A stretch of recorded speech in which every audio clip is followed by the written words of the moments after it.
Good evening, friends. Take a deep breath. Let it roll softly through your chest, like warm wind slipping through an old window frame. If the lights are still bright, dim them now. Let the room fall into a kind of friendly shadow. Maybe you've got a cup of tea cooling by your side, or the faint hum of traffic outside the window, steady, distant, unbothered. Tonight, we'll drift together into a story that isn't about battles or victories or headlines. It's about something slower, smaller, and stranger. How a man from Queens managed to begin what the news would later call the Cold War, with Donald Trump of all people, without ever raising his voice. If this calm journey helps you unwind, or gives you a moment to drift towards sleep, you can tap like or subscribe, only if it feels right. No rush, no pressure. Just stay comfortable. Now close your eyes if you'd like. Picture Queens in the soft violet of early evening. Apartment windows glowing one by one like sleepy lanterns. The sound of a bus exhaling at a stop, then carrying on. Somewhere a radio murmurs the day's last news bulletin, and then slips into jazz. The city, for once, seems to stretch, sigh, and think to itself, we've done enough for today. It's here, in this familiar hum of exhaust and humanity, that Zohran Mamdani finishes another community meeting. He's not the fiery figure people imagine when they hear the word politician.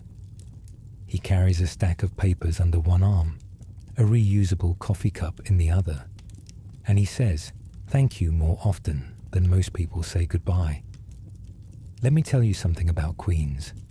It's the borough that forgets how large it is. Every street feels like a different country, and yet everyone shares the same sky.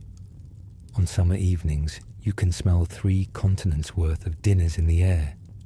Saffron, sesame, oregano, melting together into a scent that doesn't belong to any one flag. And it's under that same sky that Mamdani began to build his quiet revolution.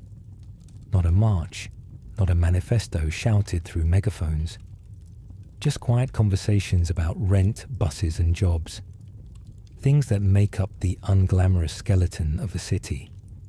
Some say his calmness made him invisible. Others say it made him unforgettable. Now imagine, just a few miles south, the great marble towers of Manhattan gleaming like polished bones.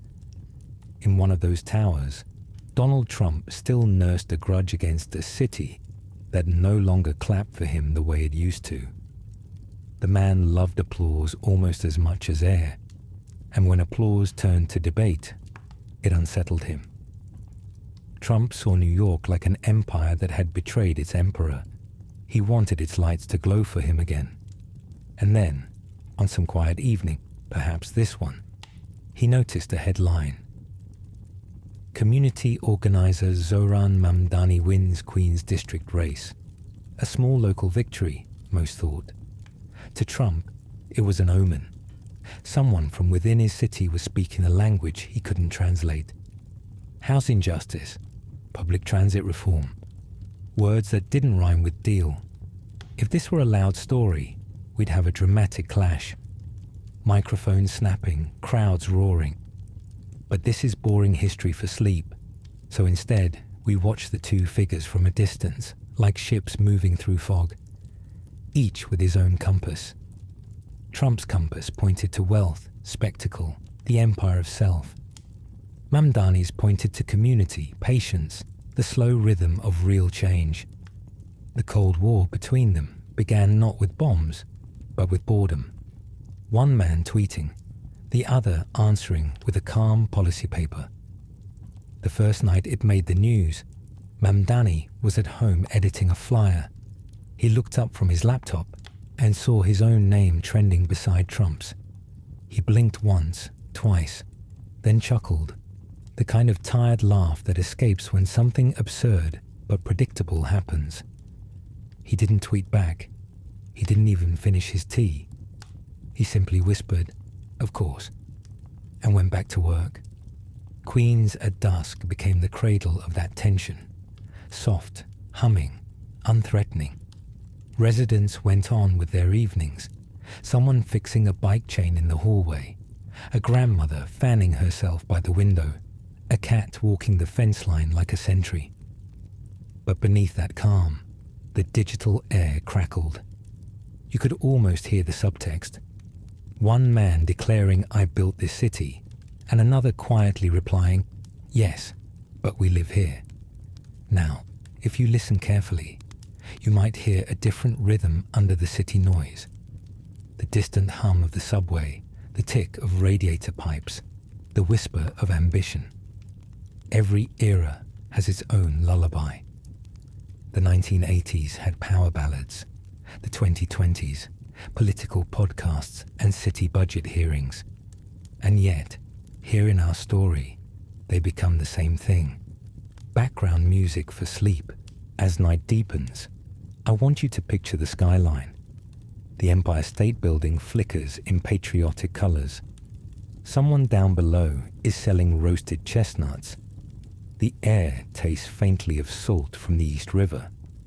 This is New York performing its nightly ritual, pretending to fall asleep while staying just awake enough to dream of itself.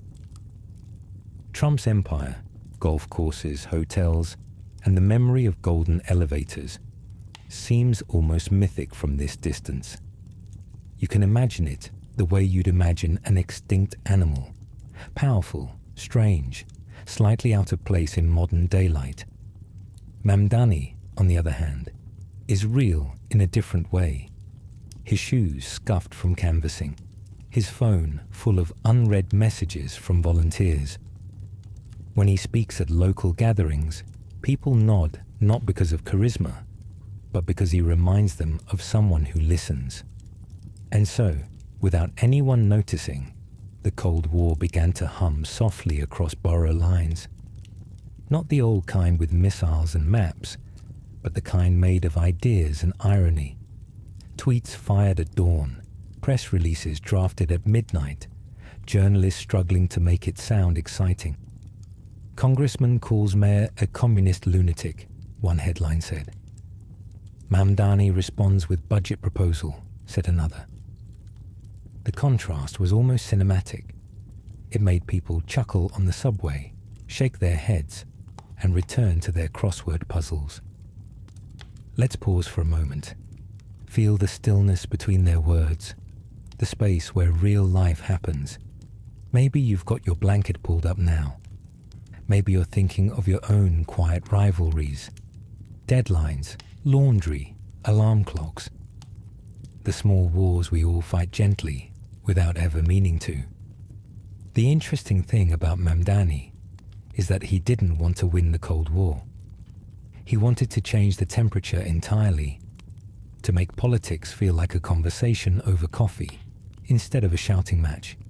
But to Trump, every disagreement was a duel, and silence was the most insulting weapon of all.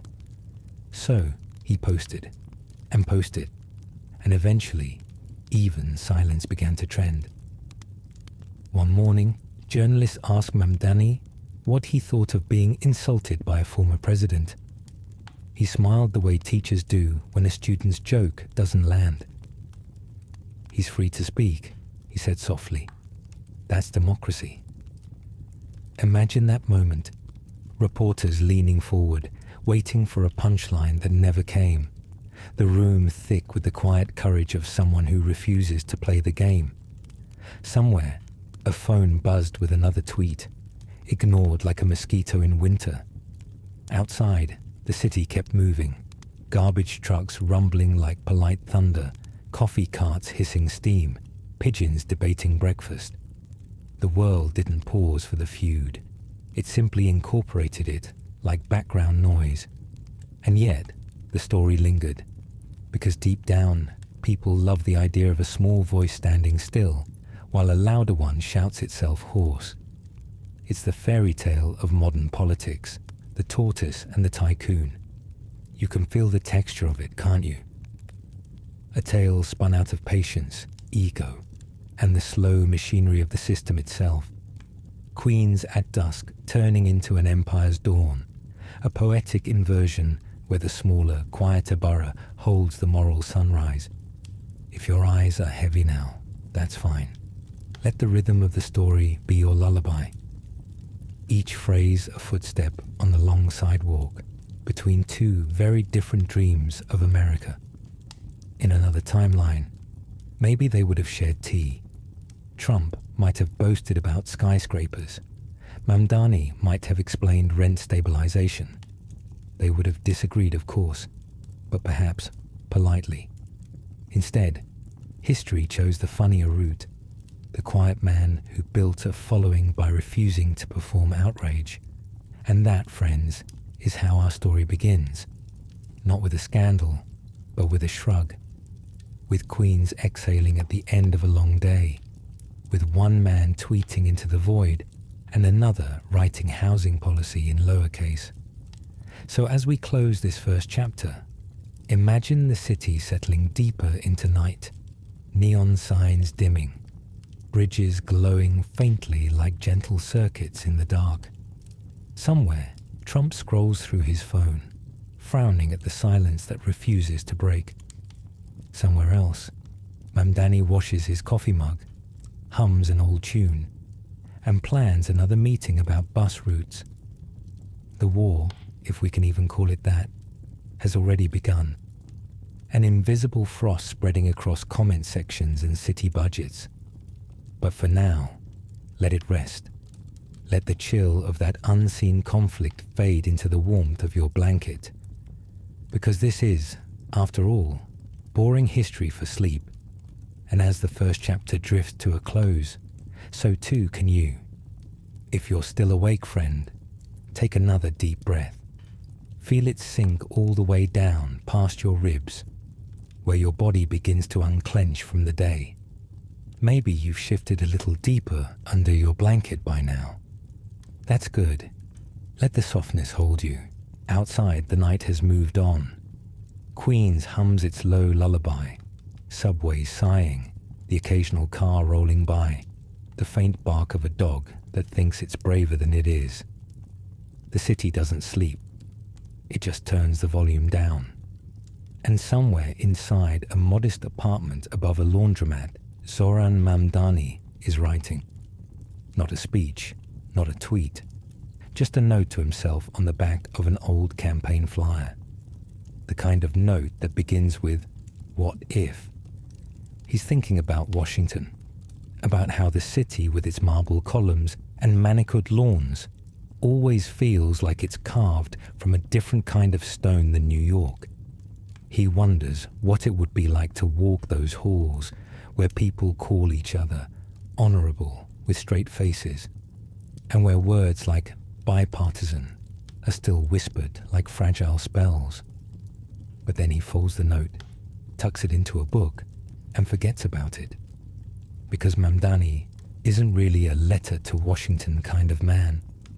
He believes in the ground beneath his own shoes, the buses, bodegas, and benches of Queens. Still, if he had written that letter, maybe it would have gone something like this. Dear Washington, I hope you're well fed and well-meaning. Out here, things are louder, messier, but maybe a little more real. I've been told change happens in your corridors, but here it happens in grocery lines and rent offices. We're not trying to save the world, we're just trying to afford it. You can almost hear the scratch of the pen on paper, slow and deliberate. He's no poet, but the words have rhythm, like a train easing through the night. Meanwhile, hundreds of miles south in Florida, Donald Trump is wide awake too, but for entirely different reasons. His television hums quietly, flashing headlines that dance across the room. Every so often, he squints at one. Queen's socialist gaining momentum. He mutters something under his breath. Maybe it's disbelief, maybe it's indigestion. Either way, he reaches for his phone. His thumbs hover above the keyboard like two impatient generals ready for battle. But then, he pauses. The glow of the screen reflects in his eyes. He remembers something Mamdani once said on television. "We don't fight people, we fight policies." Trump chuckles. "Policies don't trend," he whispers to no one in particular. And yet, for the first time in years, he hesitates before sending the next tweet. It's funny how silence can sometimes make more noise than words. The next morning, Queens wakes up as it always does. 1,000 tiny alarms going off like polite fireworks. The air smells faintly of bagels and ambition. Mamdani's staff gathers in a cramped office that still smells of coffee and printer ink. They scroll through their phones and find the latest political tremor. Trump's threat to cut federal funding to New York. Someone groans. Someone else laughs. "Does he even know how buses work?" one volunteer mutters. Mamdani just smiles, the way someone does when they're both tired and quietly amused by the universe. "If he cuts it," he says softly, "we'll walk." The room chuckles, then exhales. The tension dissolves. It's a small act of defiance, but in its gentleness lies its strength. Imagine the scene for a moment. Sunlight sneaking in through a narrow window. Flyers taped to the wall, their edges curling slightly from humidity. A fan turning lazily in the corner, slicing the air into calm, steady beats. This is how small revolutions breathe, slowly, rhythmically, in sync with the heartbeat of an ordinary city. Now, picture Washington, D.C., on the same morning. The air heavier, thicker with the smell of polished wood and policy. In some office, an aide glances at a report about Mamdani's proposals. Rental reform, community housing, local transit. It's all very domestic, hardly the stuff of cable news.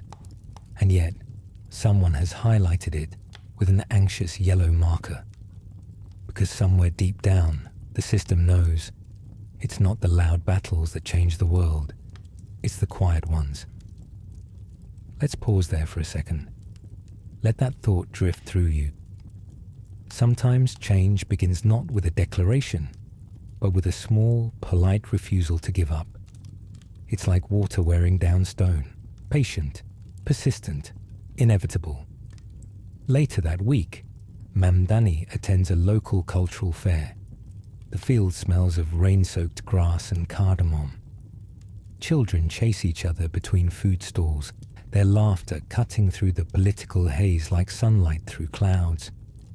An elderly man offers Mamdani a cup of tea and says, "They don't understand Queens, do they?" Mamdani laughs softly. "They don't even understand that tea tastes better when you drink it slowly." It's a throwaway line, but somehow it carries the weight of his entire philosophy.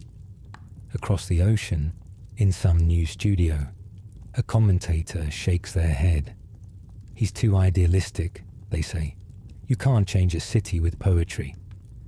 Maybe not, but poetry has always been the quieter sibling of revolution. As dust settles again, Mamdani sits by his window. The neon sign from the laundromat below flickers on and off, casting pale red light over his desk. He opens a notebook filled with ideas, some brilliant, some absurd, all earnest. On the first page, he writes a title, "Letters Never Sent to Washington." He doesn't know why. Maybe it's because he's been thinking about how power moves like weather, how it travels from place to place, sometimes as thunder, sometimes as mist. And maybe he wonders, if he ever did send a letter to Washington, would anyone bother to read it? He smiles at the thought. Probably not. But that's okay. The people who matter are right here, living under the same flickering streetlights. Let's drift back to Trump for a moment. The news cycle has turned again, as it always does. He's moved on to a new feud, a new headline. But something about Mamdani still bothers him. Not the man himself, but the idea of him. The idea that someone could build influence without spectacle. He scrolls again, searching for the latest clip. There's Mamdani, speaking softly at a community forum, answering questions about rent control. No big gestures, no shouting, just measured words that land like stones dropped into a still pond. Trump frowns. Too calm, he mutters. No ratings in calm. And there, perhaps, lies the truest difference between them. One believes in the power of noise, the other in the power of stillness. By now, night has folded itself over both cities like a heavy quilt. The world glows blue in the half-light of screens and street lamps. And as you listen, you might feel yourself slipping deeper into that same calm current. Imagine if those letters had been sent. Mamdani's to Washington, and maybe one back from Trump. What would they have said? Perhaps something like, "Dear Mr. Mamdani, you seem like a nice guy. Too nice, maybe, but nice doesn't win. Believe me, I've tried." And the reply, if Mamdani ever wrote it, "Dear Mr. Trump, nice isn't the goal. Listening is. The rest would be silence. And maybe that's the point." Outside, the air cools. The city exhales again. The glow from the laundromat sign fades as the owner locks up for the night. Somewhere, a child's lullaby floats through an open window in a language you might not recognize, but you understand it anyway, because all lullabies sound the same when you're half asleep. And as you lie there, drifting, you realize this story isn't really about politics at all. It's about how two men, standing at opposite ends of the American imagination, reveal something universal: the need to be heard and the fear of being forgotten. Trump shouts to stay remembered. Mamdani listens to stay relevant. And between those two approaches lies the quiet battlefield of our age. Now, as this chapter closes, imagine those unsent letters drifting into the night, folded paper boats floating down the East River. They never reach Washington. They don't have to. They were written for the city that already understands them. And as they float away, the skyline reflects in the water like a second city made of dreams. Let that image linger as your thoughts slow down. The ink dries. The words fade. The letters rest where they belong, unread but never wasted. Because sometimes the messages we never send are the ones that change us the most. And so ends chapter 2.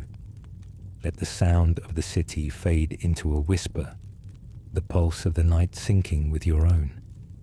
Now, let your mind wander to the next place in our story, a place made not of noise, but of echo. Next time, we'll step into chapter 3, the architecture of silence. If you're still with me, friend, take another deep breath.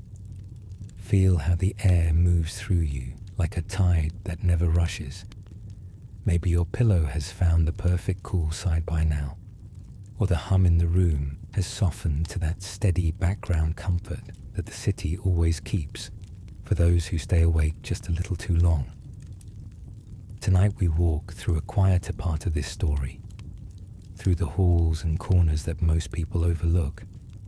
They are made not of marble or glass, but of pauses, of patience, of conversations that begin with a nod and end with a smile that says, "We'll figure it out." Silence, you see, is an architecture all its own. It builds without blueprints, shapes without shouting, and holds its weight in the spaces between words. Imagine Queens on a late Sunday afternoon. The church bells have already rung.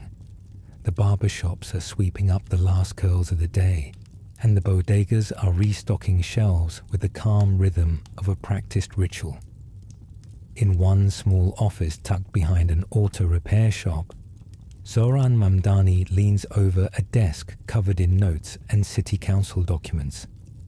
The windows are half open, letting in the slow symphony of the neighborhood.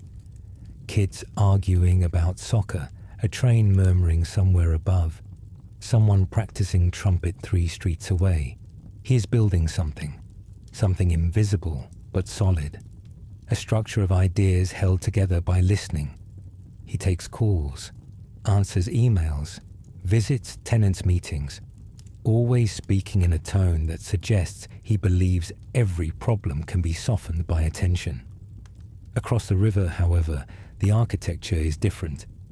In Trump's world, silence is absence, not strength. A speech delayed feels like defeat. A pause is a headline lost. His towers gleam with the confidence of echo, built to make every word bounce back louder than before. But back here, in this smaller room in Queens, Mamdani designs a different kind of space. Not skyscrapers, but conversations, brick by brick, sentence by sentence. You might wonder, how does a quiet man build influence in a world that measures power in decibels? The answer, perhaps, lies in the same way a city remembers its own foundations. The loudest part of a skyline isn't what holds it up. It's the steel beneath, the part that never shouts. One evening, he's walking home after another long council meeting. The streets are slick with rain, reflecting streetlights like liquid gold. He passes a diner that smells of burnt coffee and optimism. Inside, two men argue about baseball, one gesturing with a fork, the other too sleepy to care. Mamdani smiles, thinking, if only political debates ended that kindly. He takes a seat by the window and orders toast. Nothing fancy, just comfort. The waitress recognizes him. Queens is small that way. You're the bus guy, right? She says. He nods. That's me. Just trying to make them run on time. She laughs softly. Good luck, honey. The city's been trying since the 40s. He laughs too, and for a moment the tension of the day dissolves into the smell of butter and rain. Outside, a bus rumbles by, headlights slicing through mist. Inside, a plan forms quietly. Not a revolution, just a repair. A better route, a fairer fare. Simple things that become radical only because they're done consistently. Now, let's drift the camera back to Washington for a moment. Imagine those broad hallways where voices echo off history itself. The architecture there was built for grandeur. Every sound is amplified, every silence suspicious. Staffers shuffle papers, pens click like metronomes of anxiety. Somewhere, a senator rehearses indignation for tomorrow's committee hearing. If Mamdani's silence is meditative, Washington's silence is strategic. It waits only for the next speech, the next soundbite, the next round of applause. And yet, in one of those offices, a young aide scrolls through a local New York news clip showing Mamdani standing in front of a mural, talking about housing justice. He doesn't sound like a politician, she says quietly. Her colleague shrugs. Maybe that's why people listen. It's a small comment, gone in a heartbeat, but it travels. Silence often moves that way, in whispers, in side remarks that later bloom into ideas. Back in New York, the city council chamber sits half empty late at night. The lights hum overhead like patient bees. Mamdani flips through budget spreadsheets while the janitor sweeps the marble floor. Long night, the janitor asks. Always, he replies, smiling. The man chuckles. You should tell those big shots downtown to come clean up once in a while. Might change their minds about the rent. Mamdani nods. Maybe I will. And in that exchange, two men, a broom, a spreadsheet. There's more democracy than in some entire campaigns. Trump, meanwhile, is on stage somewhere in Ohio, telling a crowd that New York is doomed under that socialist kid from Queens. The crowd laughs, cheers, waves signs. The sound rolls across the night like thunder, but thunder doesn't last. It rumbles, fades, and leaves behind the soft hiss of rain. That rain eventually reaches Queens. It slides down brownstone walls, pools in gutters, soaks the roots of tiny weeds pushing through cracks in the pavement. And the weeds, oblivious to speeches, keep growing. Silence again, doing its quiet work. Let's pause here. Listen for a moment to your own room, the faint sound of your breath, maybe a refrigerator humming in the distance, maybe nothing at all. That's the architecture of your silence. It holds you the same way Mamdani's stillness holds his movement together. He knows the system is loud. He knows the headlines will favor noise. So he builds in the spaces between them, like an architect sketching on napkins no one else notices. He designs community kitchens instead of cathedrals, rent-stabilized housing instead of monuments.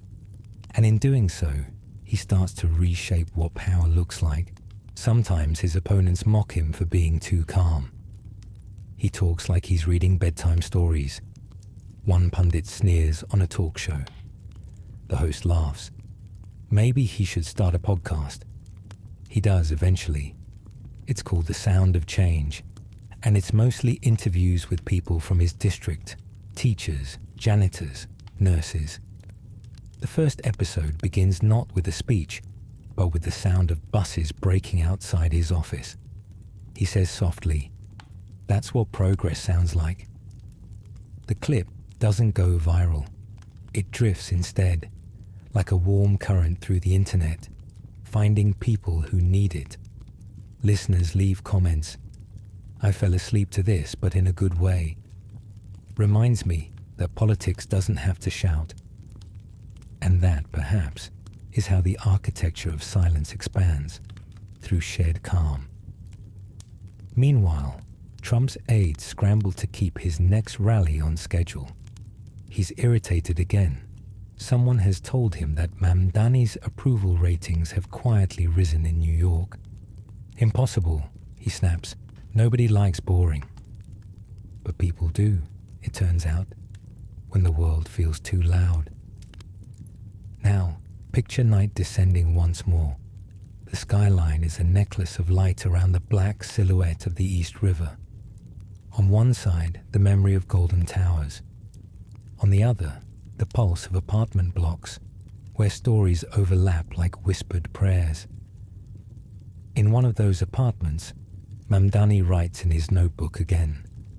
He sketches out a plan for community libraries, tiny ones, tucked into laundromats and bakeries.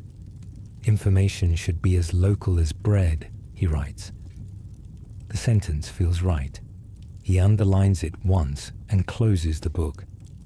Outside, thunder grumbles somewhere over Jersey, but here in Queens the rain is soft, persistent, forgiving. Trump will go on to post another message before midnight. It will spark its brief flurry of outrage, commentary, applause. And then it will vanish into the digital ether, another echo collapsing under its own volume. Mamdani will sleep instead. He'll wake early, take the train, and listen to the hum of strangers talking about the price of milk, the state of the weather, the Mets. That's his poll, his focus group, his quiet electorate. By now, your eyes might be heavy too. Let them be. This story moves slowly, because it's not about the fireworks of conflict, but the architecture of endurance, the way patience shapes cities more than speeches ever do.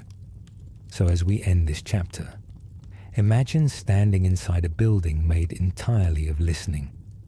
Every wall absorbs rather than reflects. Every corridor leads not to power, but to understanding. And in the center, a skylight opens to the quiet sky above Queens. That's where we'll leave them for now. The loud man losing his audience to the silence of another. Let that silence settle around you. Feel its structure, its safety. And when you're ready, drift with me onward, toward Chapter 4, Nightfall over City Hall. Good evening again, dear listener. Or maybe, good middle of the night, depending on when you joined this quiet journey. Either way, take a breath that feels like a small vacation. Let your shoulders loosen, the corners of your mouth soften, your mind unclutter itself like a desk finally cleared of papers. We've walked through Queens, through letters that were never sent, through the soft architecture of silence. Now we arrive at a place both grand and tired.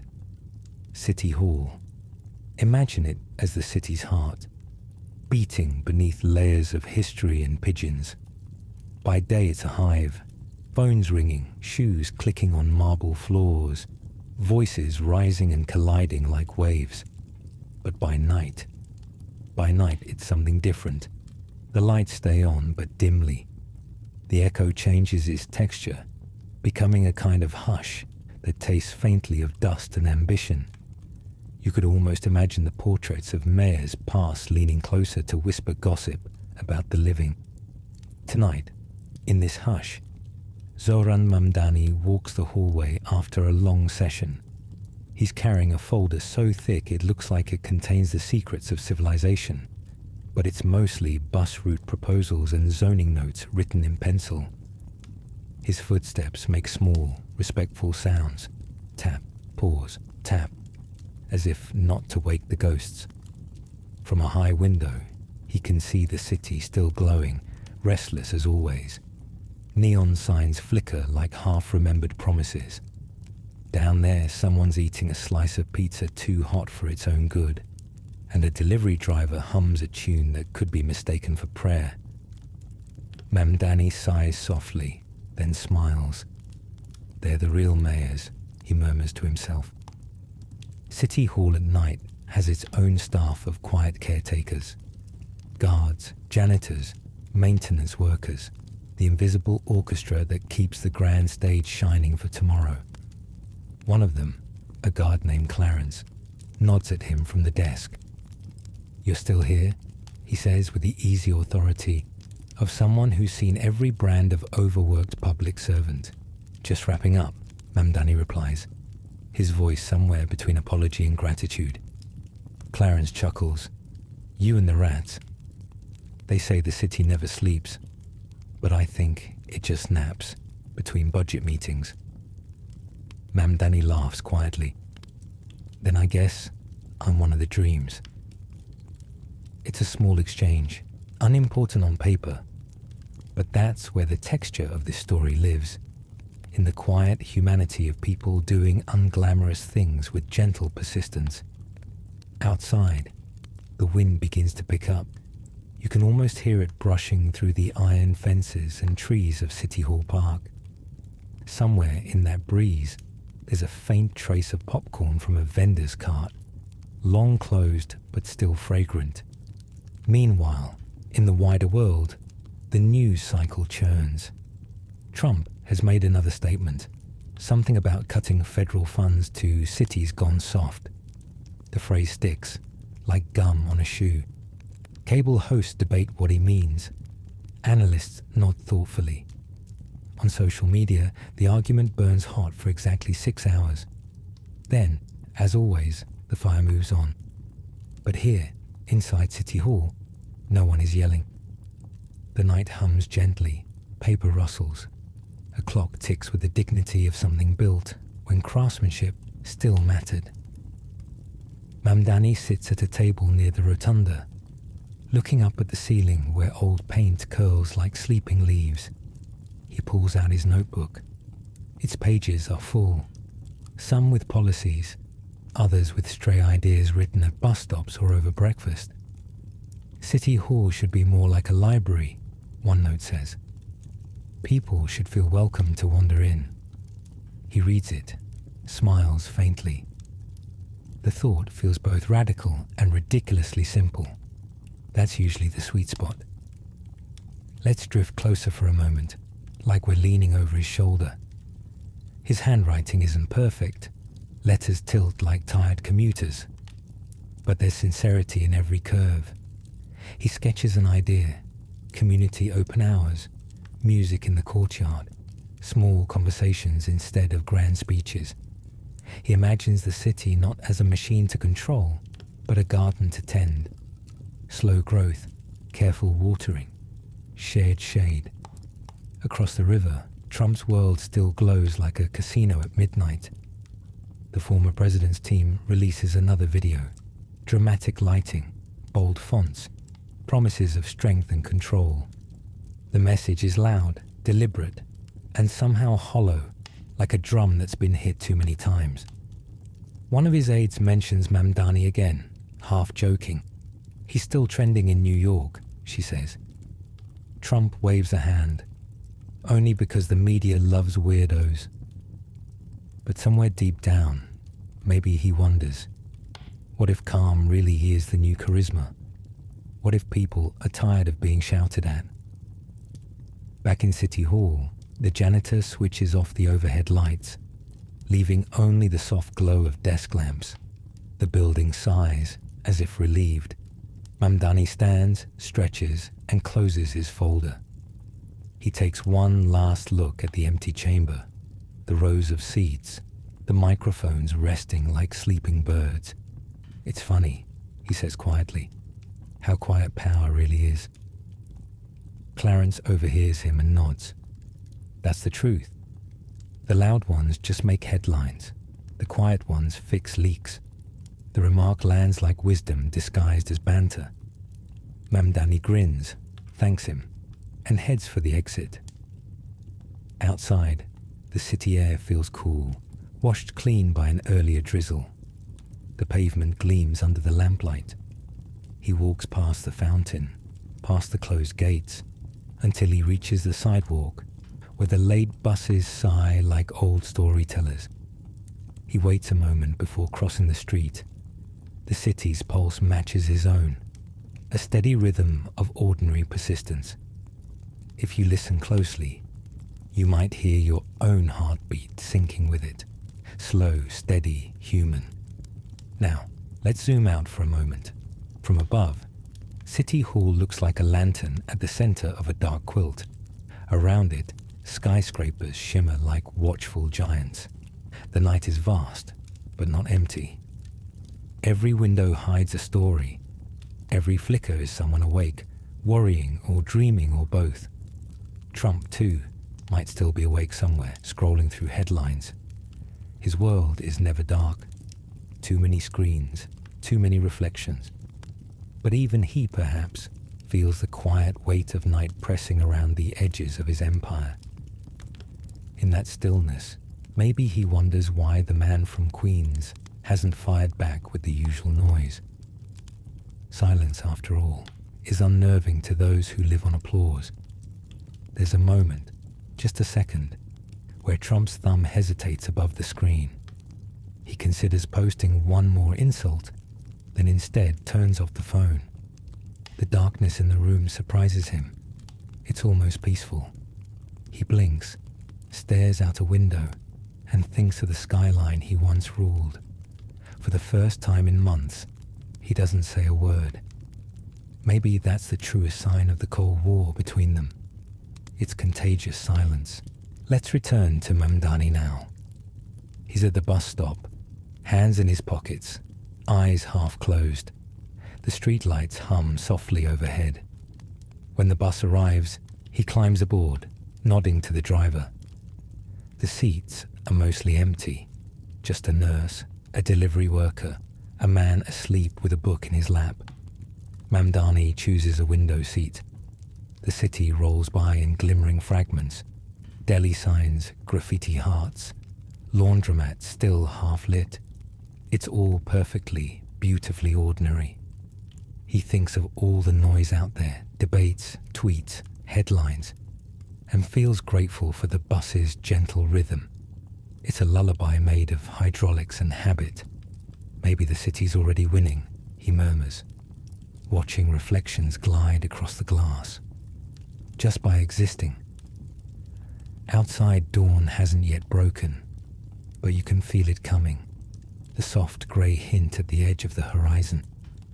The kind of hour that blurs the difference between endings and beginnings. City Hall disappears behind him, a glowing ember fading into the night. In its quiet corridors, the air still carries the faint smell of polish and paperwork. Somewhere, a cleaning cart rattles one last time. The building sleeps, content. You too might feel that same contentment now. The story is slowed to a heartbeat, the kind that lulls you without asking for attention. So as we close this chapter, let's picture City Hall not as a fortress of power, but as a resting heart, a reminder that the city itself dreams, and that every dreamer adds another light to its skyline.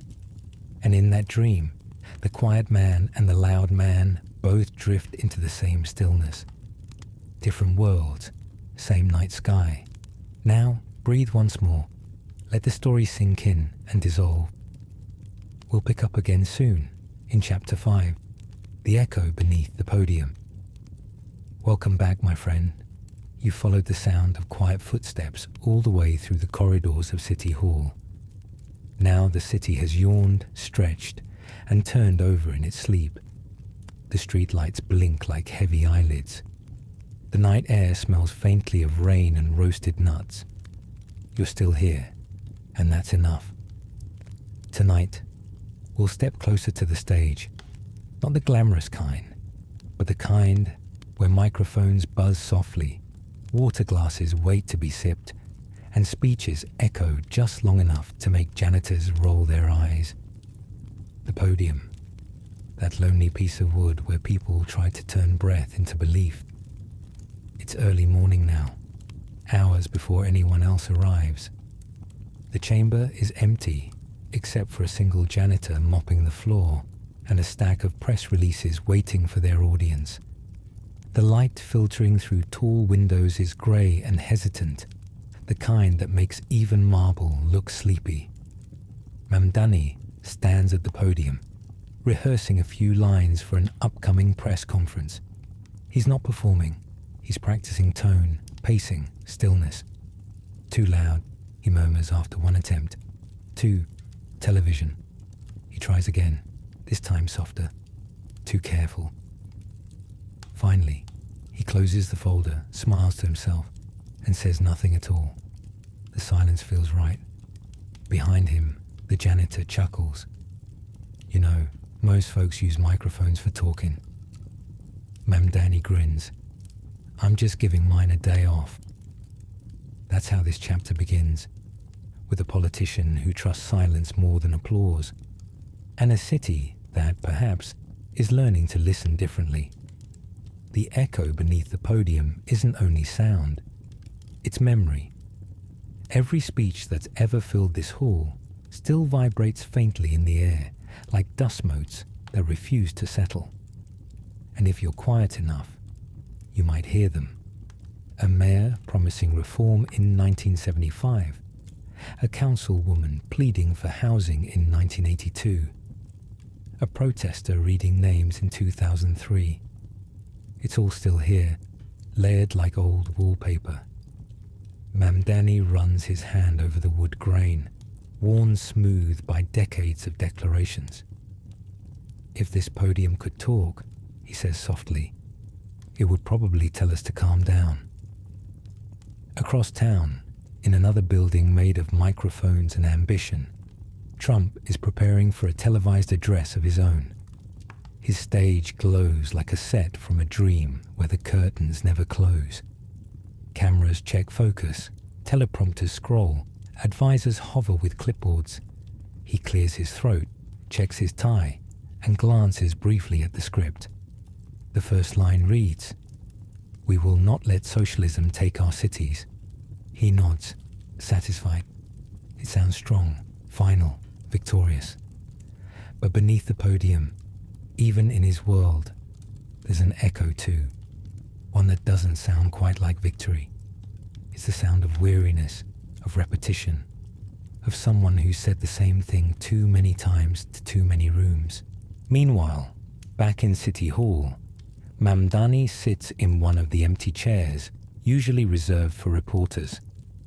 He stares at the podium and imagines how it must look from the outside. A man of few words standing where generations have built careers on speeches. He wonders if maybe politics should have more lullabies and fewer anthems. When the press conference begins later that day, the room fills slowly. a few journalists, a couple of interns, one sleepy camera operator, the usual. Mamdani steps to the podium. He doesn't adjust the mic dramatically or slap the papers on the stand. He just breathes in, nods politely, and begins. "Good afternoon," he says, voice calm and steady. "Before we talk about budgets and buses, I'd like to thank the people who fixed the radiator in this room last night. Without heat, democracy gets cranky." The crowd chuckles, a small ripple of warmth that spreads across the chamber. And with that, he's got them. Not with fire, not with slogans, but with something rarer, humanity. He continues, explaining the new proposals for housing and transit. No shouting, no finger pointing, just the gentle rhythm of someone who's comfortable leaving space between words. When he finishes, a reporter raises a hand. "Councilman Mamdani," she says, "how do you respond to the former president calling your ideas a socialist takeover?" Mamdani blinks once, slowly, like a cat deciding whether to nap or reply. "Well," he says, "if taking care of people is a takeover, then I guess we should all surrender." Laughter breaks out. Quiet, genuine, a kind of applause that doesn't need hands. That's the echo beneath the podium now. Not fury, not fear, but something gentler. Relief, maybe. Across the country, Trump's speech airs on several networks.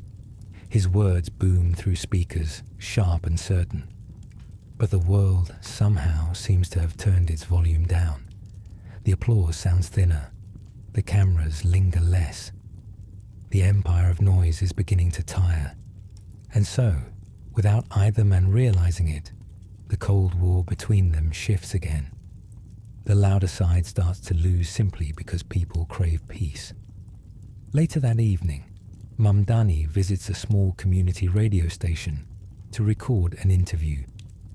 The host, a middle-aged woman named Gloria, greets him with a thermos of tea and a warm smile.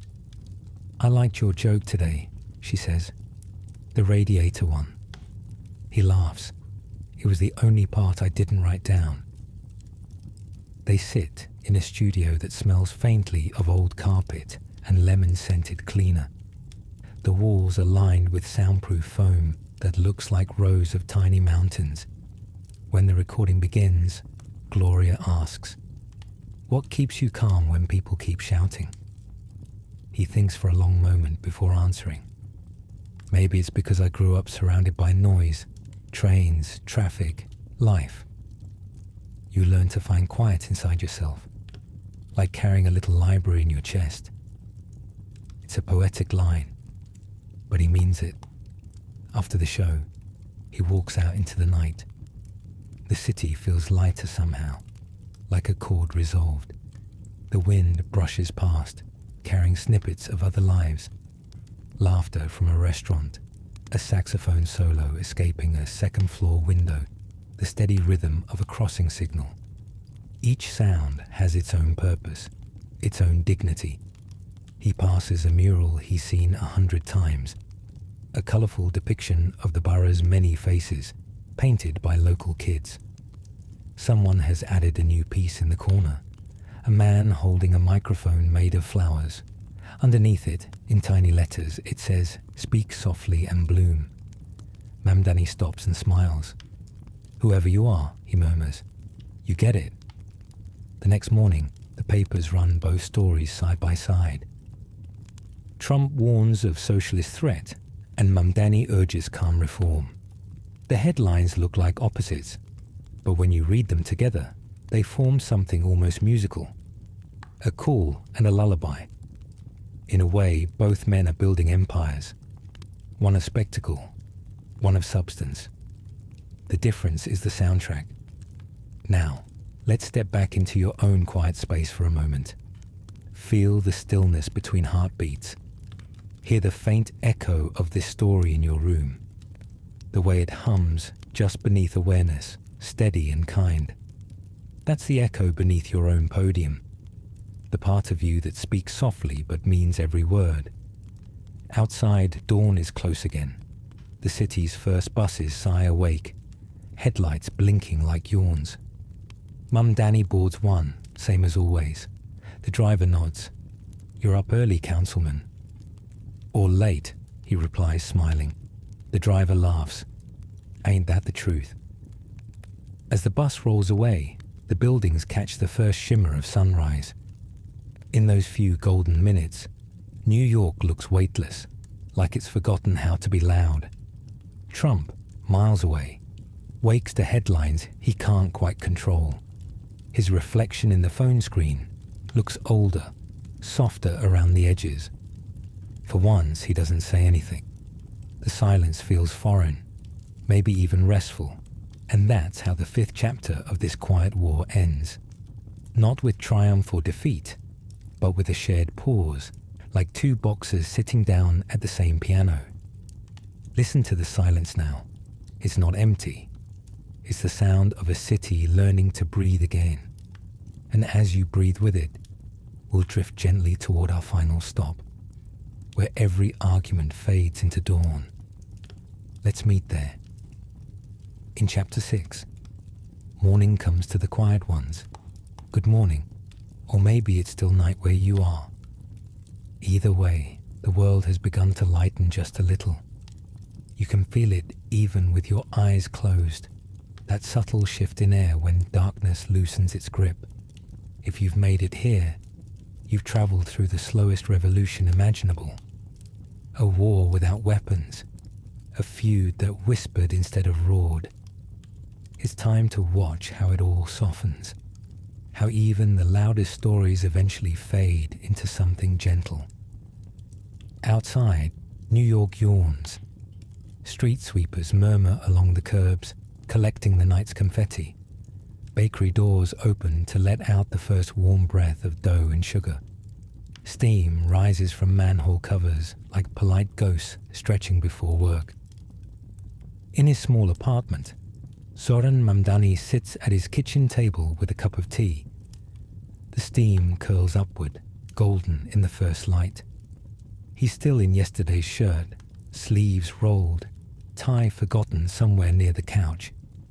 There's a notepad in front of him, but no agenda, no list, just doodles of buildings and trees. He takes a slow sip and hums under his breath. Something old, maybe a lullaby his mother used to sing.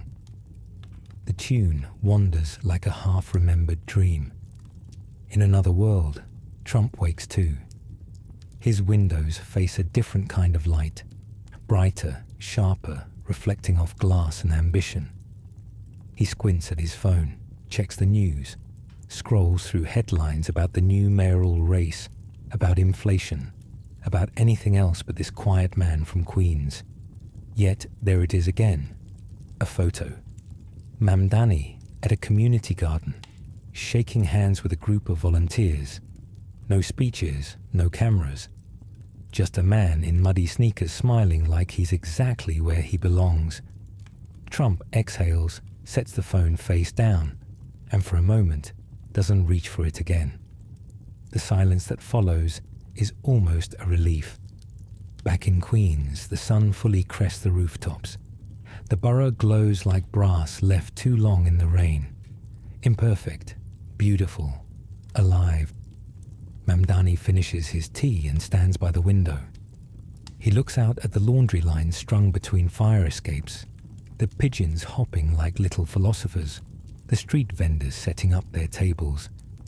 He thinks about all the noise that's passed through his name, the debates, the threats, the endless chatter of commentary.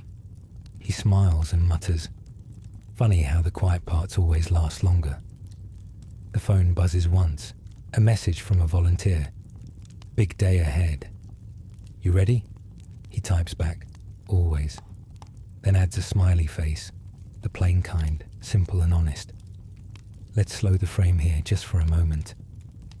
Look at this morning as if you're floating above it. The city glimmers like a living mosaic. Buses sliding down avenues, coffee cups clinking, dogs tugging impatiently at leashes. Somewhere, a child practices piano. Somewhere else, Someone swears softly at the weather. Life in all its unedited forms. And in this mosaic, two men stand like opposite colors in the same painting. One defined by sound, the other by stillness. But both, in their own way, reminding the world of its extremes.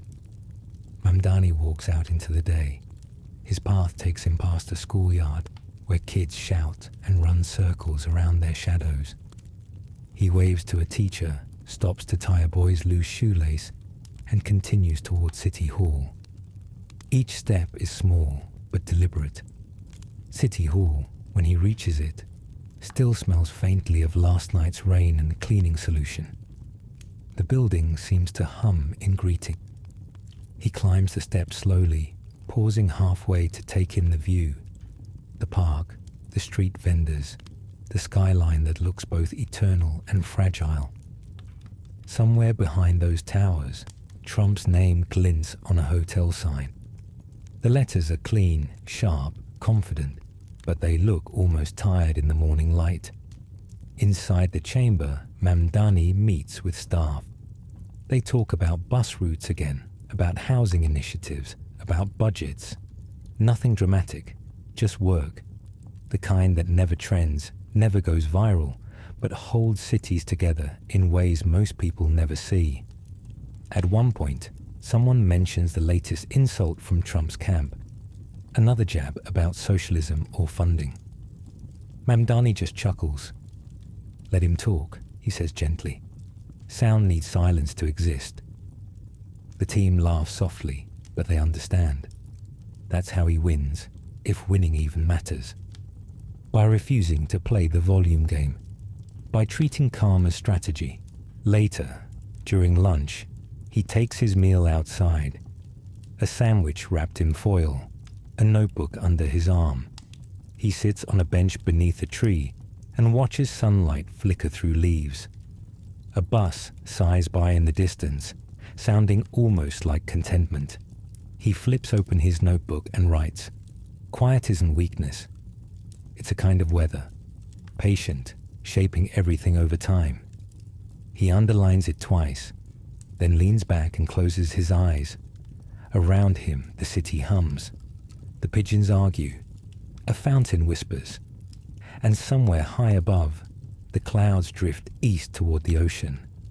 Now, if you could listen closely enough, closer than microphones ever allow, you'd hear that faint, invisible vibration connecting two very different rooms. The hum of a city council office and the hum of a penthouse TV left on mute. The same frequency, the same planet, the same morning. That's the secret no one tweets about. Even rivals share the same sunrise.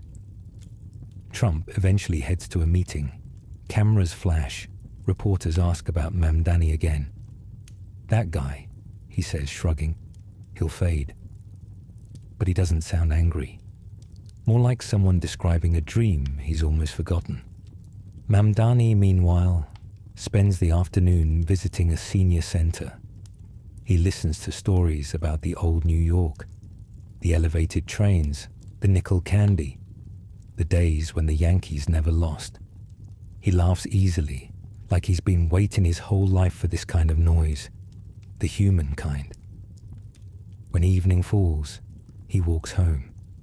The city smells of rain again. The skyline looks softer, like it's exhaling after a long shift. In windows, people eat dinner, argue about nothing, laugh about less. He pauses outside a bookstore closing for the night. In the display window, a small sign reads, "Silence is where stories begin." He takes out his phone and snaps a picture, not for posting, just for remembering. Later at home, he sets his phone aside, kicks off his shoes, and sinks into the couch. A faint jazz tune drifts from the radio.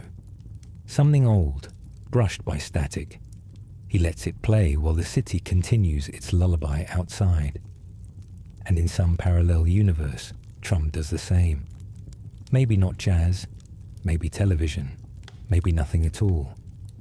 But for a brief, invisible second, both men sit still. two figures framed by different lights, breathing the same night air.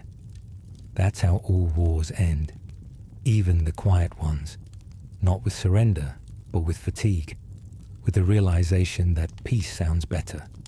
The Cold War between them never had a treaty, only a rhythm. It slowed, softened, dissolved into the background hum of democracy. The world moved on. Queens stayed awake, and morning, as it always does, came for the quiet ones first. The city now glows in full daylight. The streets are alive again. The chatter, the sirens, the laughter, all the noises that make up the daily heartbeat of New York return. But underneath them, if you listen closely, there's still that softer undertone, the echo of calm leadership, the ghost of a feud that melted into something human. You too are part of that calm now. You followed every step, from the first spark in Queens to this gentle sunrise. So breathe, you've arrived. And now, as the story closes, may these memories guide you into peaceful dreams. May the hum of the city, the calm of Mamdani's patience, and the fading echo of old empires remind you that quiet is powerful, and stillness is not the absence of progress. It is beginning. If this journey helped you unwind, or let you drift a little closer to rest, tap like or subscribe only if it feels right. No rush, no pressure. And if you've already drifted off somewhere between the bus routes and the silence under the podium, that's perfectly fine. That's where the story was always meant to take you. Sweet dreams, my friend. Until next time. This was Boring History for Sleep. Good night.